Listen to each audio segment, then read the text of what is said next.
নমস্কার বন্ধুরা, পম্পার কিচেনে আপনাদের সকলকে স্বাগত। আজ আমি অপূর্ব স্বাদের একটা বিস্কিটের রেসিপি আপনাদের সাথে শেয়ার করব। সকাল কিংবা বিকাল চায়ের আড্ডায় বিস্কিট ছাড়া কিন্তু ঠিক জমে না। আর আজকের যে বিস্কিটটা বানাবো, এই বিস্কিটটা আমার মতো একবার বানিয়ে দেখবেন, অসাধারণ খেতে হয়। চায়ের আড্ডায় এই বিস্কিটটা অপূর্ব লাগবে, যেমন খাস্তা তেমন মুচমুচে, মুখে দিলেই দেখবেন মিলিয়ে যাবে। বাচ্চা থেকে বড় যে একবার খাবে সে কিন্তু ভীষণ পছন্দ করবে। তাহলে চলুন দেরি না করে আজকের এই অপূর্ব স্বাদের বিস্কিটের রেসিপিটা দেখে নেওয়া যাক। আজকের গমের আটার যে বিস্কিটটা বানাবো তার জন্য দেখুন এখানে প্রথমে নিয়ে নিয়েছি মেজারিং কাপের 1 কাপ আমি গমের আটা, আবারও হাফ কাপ নিয়ে নিলাম। মোট আমি এখানে 1.5 কাপ আটা ব্যবহার করছি। এর মধ্যে 2 চামচ আমি সুজি দিয়ে দেব। 2 চামচ সুজি দিলে বিস্কিটটা কিন্তু খুব খাস্তা হবে, খুব বেশি দরকার নেই, 2 থেকে 3 চামচ দিলেই হবে। দিয়ে দেব সামান্য একটু লবণ, সামান্য একটু কালো জিরে অ্যাড করলাম। সমস্ত উপকরণ একটু ভালোভাবে মিক্সড করে নেব। 2 চামচ টক দই এখানে অ্যাড করব। ময়ামের জন্য এখানে 2 থেকে 3 চামচের মতো সাদা তেল অ্যাড করব। এবার এটাকে আমি খুব ভালোভাবে মেখে নেব। খুব ভালোভাবে কিন্তু এটাকে ময়াম দেবেন, তাতে করেই আজকে যে বিস্কিটটা বানাবো ভীষণ খাস্তা হবে, মুচমুচে হবে আর অসম্ভব সুন্দর খেতে হবে। দোকান থেকে বিস্কিট কিনে বাচ্চাদেরকে দেওয়ার দরকার নেই।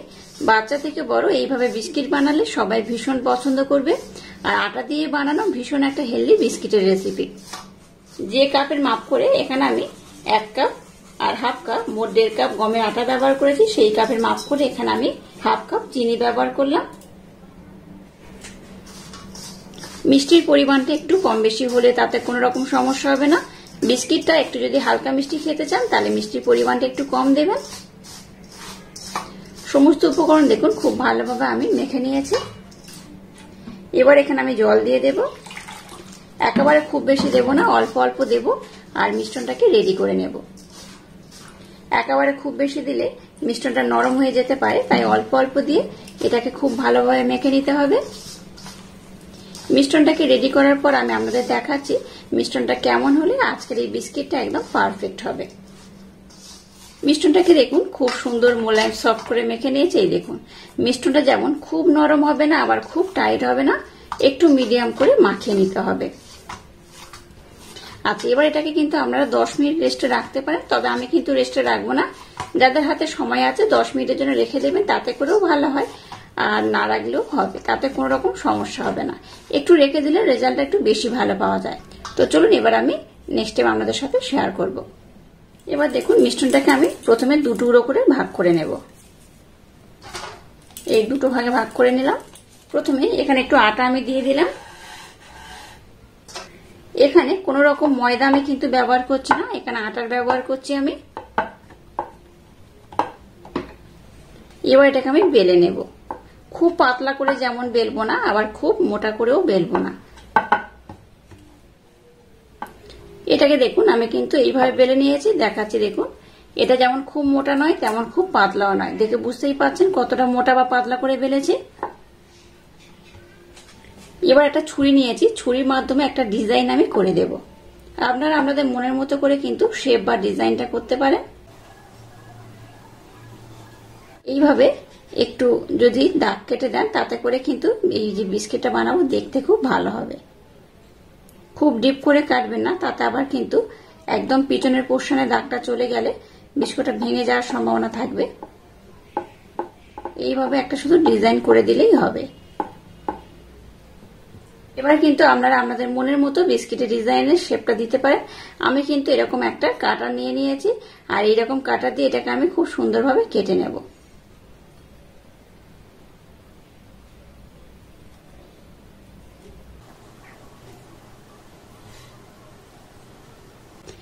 আপনাদের হাতের কাছে যদি এরকম কাটার থাকে কাটার দিয়েও কাটতে পারেন, আর নতবা কিন্তু ছুরির মাধ্যমে যে কোনো ধরনের শেপ কিন্তু আপনারা দিতে পারেন। তো আমি কিন্তু এইভাবে শেপটা দিয়ে দেব। এই দেখুন এটা উঠে এসছে। একটু প্রেসার দিয়ে আমি নামিয়ে নেব। দেখুন কত সুন্দর দেখতে হয়েছে। এই বিস্কিটটা কিন্তু বাচ্চারা ভীষণ আকৃষ্ট হবে আর খুব মজা করে খাবে। এগুলোকে একটা পাত্রের মধ্যে আমি উঠিয়ে নেব। এই যে বাকি মিশ্রণ এটা কিন্তু আমি একইভাবে বানিয়ে নেব। এটাকে কিন্তু বাদ দেবেন না, এটাকে একইভাবে এগুলোকে বানিয়ে নিতে হবে। দেখুন সমস্ত বিস্কিটগুলোকে কিন্তু আমি খুব সুন্দর করে বানিয়ে নিয়েছি, আর প্রত্যেকটা দেখুন কত সুন্দর হয়েছে। এটা দেখতে কিন্তু ভীষণ সুন্দর হয়েছে। আপনারা আপনাদের মনের মতো করে ডিজাইন করতে পারেন, চারকোনা শেপ কিংবা গোল কিংবা এরকম, বা অন্যান্য যদি কাটার থাকে সেই রকম ভাবে কিন্তু আমরা ডিজাইনটা বানাতে পারেন।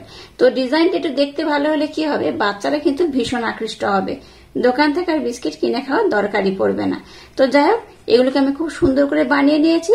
এবার এগুলোকে আমি ভেজে নেব। এবার দেখুন গ্যাসটাকে জেলে দিয়ে কড়া বসিয়ে কড়ার মধ্যে তেল দিয়ে দিয়েছি, আর তেলটাকে আমি মিডিয়াম গরম করে নিয়েছি। এবার যেগুলো বিস্কিটের মতো শেপ দিয়েছি সেগুলো তেলের মধ্যে দিয়ে দেব। একেবারে সব কিন্তু আমি দিয়ে দেব না, অল্প অল্প দিয়ে ভেজে নেব।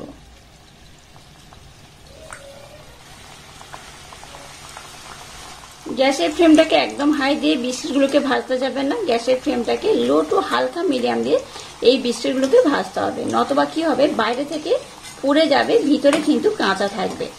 তাই গ্যাসের ফ্লেমটাকে লো টু একদম হালকা মিডিয়াম দিয়ে এটাকে ভেজে নিতে হবে। গ্যাসের ফ্লেমটাকে একদম লো টু হালকা মিডিয়াম দিয়ে বিস্কিটগুলোকে দেখুন আমি খুব সুন্দর করে ভেজে নিয়েছি, আর কত সুন্দর দেখতে হয়েছে দেখুন।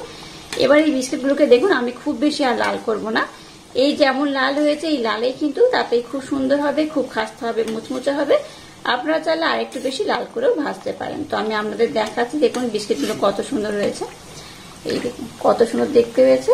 এই বিস্কিটটা দেখতে যেমন সুন্দর হয়, খেতে কিন্তু তেমনই অপূর্ব, অসাধারণ।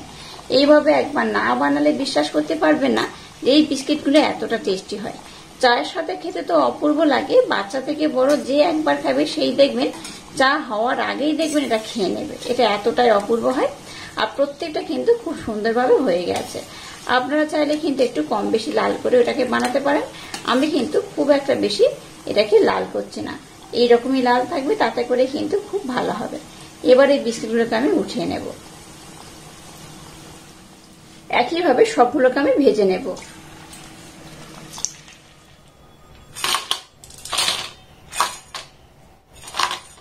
দেখুন সমস্ত বিস্কিটগুলোকে আমি খুব সুন্দর করে ভেজে নিয়েছি, আর এটাকে আমি একটু হালকা ঠান্ডা করে নিয়েছি, এখনো কিন্তু গরম রয়েছে। তো এটা একদম ভালোভাবে ঠান্ডা হয়ে গেলে ভীষণ কিন্তু খাস্তা হবে, মুচমুচে হবে। আর এখনই আওয়াজটা শুনেই দেখুন, আওয়াজটা শুনে বুঝতেই পারছেন এটা কত সুন্দর হয়েছে। এটা ঠান্ডা হয়ে গেলেই কিন্তু ভীষণ খাস্তা হবে আর মুচমুচে হবে। বাচ্চা থেকে বড় যে একবার খাবে সেই কিন্তু এই বিস্কিটের প্রেমে পড়ে যাবে। চার সাথে এই বিস্কিটটা জুড়ি মেলা ভার। বিকালে চায়ের আড্ডায় এইরকম যদি একটা বিস্কিট থাকে তাহলে সবাই দেখবেন ভীষণ খুশি হবে, আর এই বিস্কিটটা কিভাবে বাড়িতে বানিয়েছেন সেটা জানতেও চাইবে। অল্প একটু আটা আর সুজি দিয়ে বানানো, দেখুন কতগুলো বিস্কিট আমি বানিয়ে নিয়েছি, আর এই বিস্কিটগুলো কিন্তু অসম্ভব সুন্দর খেতে লাগে। দোকান থেকে বিস্কিট না কিনে এইভাবে আটা সুজি দিয়ে বাড়িতে একবার হলো ট্রাই করুন, একবার না ট্রাই করলে বিশ্বাস করতে পারবেন না যে এই বিস্কিটগুলো কতটা অপূর্ব হতে পারে। আওয়াজটা দেখুন কতটা সুন্দর হয়েছে, একটা আমি দেখাচ্ছি দেখুন ভেঙে, এই দেখুন কতটা অপূর্ব হয়েছে। আবারও বলছি এটাকে একটু ভালোভাবে ঠান্ডা করে নেবেন, তাতে করে কিন্তু ভীষণ মুচমুচে হবে আর ভীষণ খাস্তা হবে। আর আজকের এই অপূর্ব স্বাদে বিস্কিটের রেসিপিটা যদি আপনাদের ভালো লাগে তাহলে চ্যানেলটাকে লাইক, শেয়ার, কমেন্ট এবং সাবস্ক্রাইব করবেন, আর পাশে থাকা বেল আইকনটা প্রেস করে দেবেন। তাহলে টাটা, আবার দেখা হচ্ছে নতুন কোনো রেসিপি নিয়ে।